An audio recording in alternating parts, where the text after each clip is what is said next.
Jẹ́nsìn ọdẹ lọ́rin òwe, jẹ́nsìn ọdẹ lọ́rin òa, Ìlọrin Àfọ̀njá jẹ́nsìn ọdẹ lọ́rin.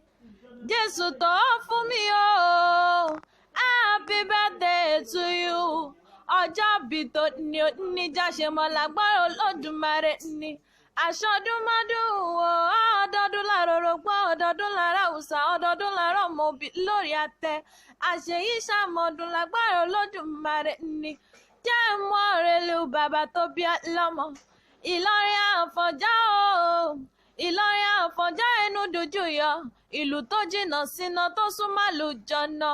Ìlú tóbi tó yẹ, ìlú tóbi tó yẹ, ò lè eégún yáyá o, ẹ̀sìn lè eégún nílé bàbá tó bí lọ́mọ.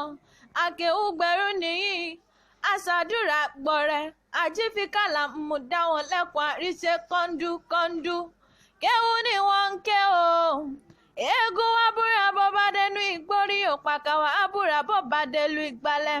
Sàó lọ́tún, àmọ̀yọ̀ lòsì, Ìlọrin mẹ́sùjà ń bá bèrè kó tó wọ̀ ọ́. Torí ẹni tó bá gbọ́n olóhùn wọ̀lú lọ́rin.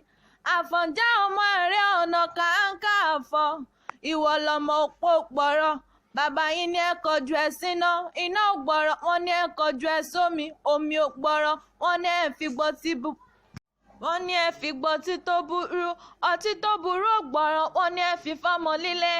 Àfọ̀njá lọmọ ò gbọ̀rọ̀ ló pọ́lé, ogun làfọ̀njá lọ́jà tí ó padà wálé mọ́.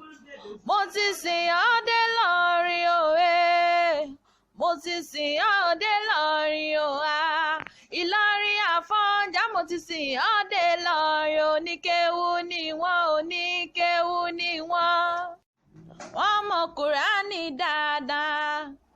Àpótí tírà lẹ́yìn ń ké òwe, àpótí tírà lẹ́yìn ń ké.